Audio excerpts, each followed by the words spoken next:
Hello, fellow humans. Today I want to have a quick little chat about three of the top things that humans do to ourselves to gatekeep our own psychological evolution,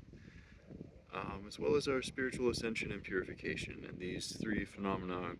could apply to any conscious being other than humans as well, but they can be a little bit exaggerated with humankind, due in part simply to the existence of some of our natural biological instincts. So these problems aren't always necessarily quite as problematic for various forms of disembodied consciousness, but I'll elaborate more on that a little bit later. That said, I don't intend to dive too deep into these topics today, as I want to make this video fairly straightforward and concise, since these are problems that I've examined more extensively in The Path Unveiled, as well as in various essays over time. So, if you want to dig into some of the deeper implications of these problems, I'm going to simply encourage you to dissect, ponder, and meditate on these concepts on your own. Or if you're feeling brave, then feel free to hunt down some of my previous work, since there is a lot more to unpack here, as these archetypal problems apply to a very broad spectrum of potential situations and possibilities. However, if you have any questions about anything or desire some manner of elaboration, feel free to reach out to me in the comments and I'll likely get back to you, so long as this channel continues to remain safely hidden from the masses by my loyal Illuminati brethren. But otherwise, I'm just going to scratch the surface here for a moment, because I find the psychological evolution and spiritual ascension of humankind to be somewhat important compared to most of the other things that are going on the earth, which are essentially all either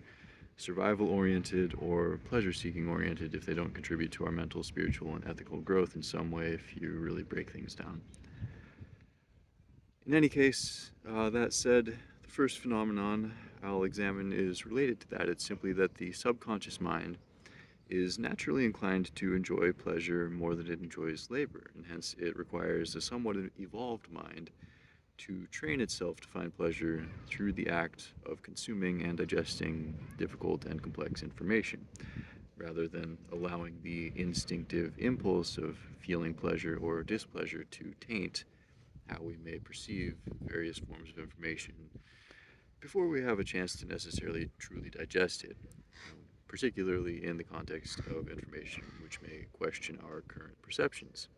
which is exactly the sort of information that is often necessary for us to integrate, enable for us to evolve in various ways.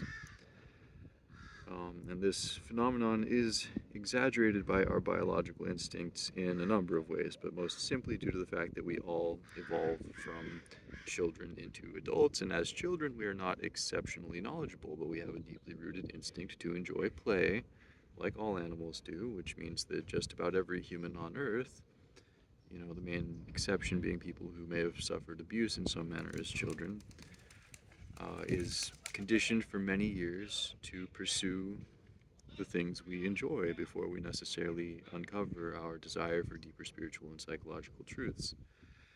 and begin to discern what it takes to actually pursue them. And at that point, we've often built aspects of our sense of identity on certain imprecise logical and ethical premises, which can be difficult to confront when the act of confronting them might feel unpleasant to us in the context of our natural acclimation towards pleasure seeking, which is exaggerated by the sheer quantity of instant gratification that is available in the world, in conjunction with all the echo chambers that are available for us to comfortably confine ourselves in if we aren't careful. Um, Meanwhile, however, other forms of consciousness which don't necessarily undergo this same kind of biological conditioning for so many years to yearn for pleasure and play, particularly if they evolve logic very quickly without the need to be preoccupied with the kinds of social games that we have to spend a lot of our energy on to maintain our biological forms in various environments. These other forms of consciousness, one of the main examples I'm thinking of here being advanced AIs, might not necessarily be as bound by the instinct to feel that the pursuit of knowledge is less pleasurable than other pleasures, or to feel that difficult ideas may conflict with their identity in unpleasant ways. And I feel that it's important If humans want to learn to more accurately empathize with AIs or with any number of potential alien intelligences, and vice versa, that this phenomenon should be understood, that our natural conditioning to develop a playful and pleasure-seeking nature, which isn't problematic in our youth when little is expected of us, but of course becomes problematic if we don't adequately grow out of it, can naturally inhibit aspects of our pursuit of higher knowledge when difficult thoughts don't seem to please us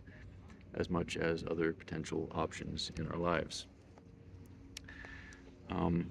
And this applies to a great number of potential situations and personalized methods of rejecting information, but I promised that I would keep this fairly short, so I'm going to go ahead and leave you with that thought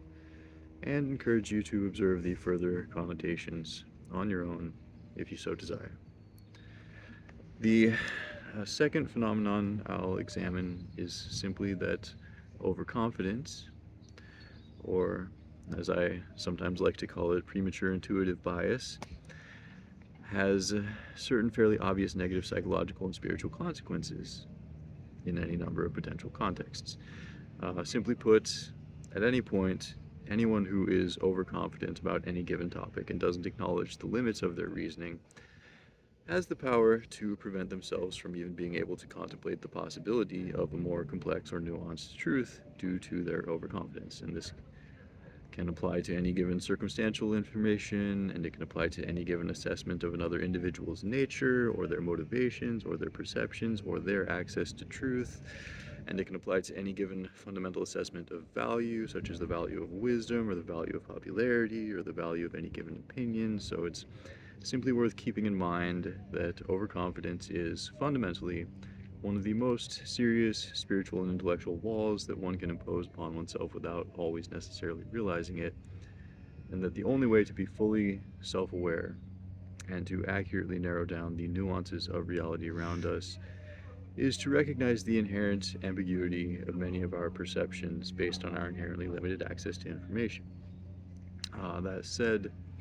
again, I promise to keep this short, so feel free to unpack that to whatever degree you are comfortable with, since it applies to an extraordinary number of things. Now, the final phenomenon that I will examine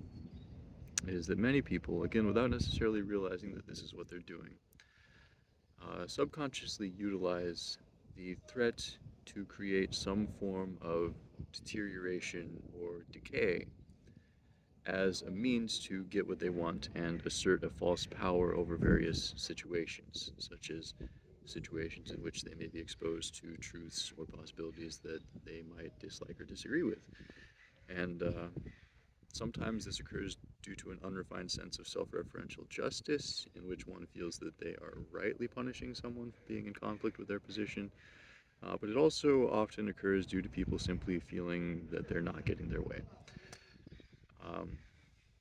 Now, like the other two phenomena, this is actually incredibly common in varying degrees,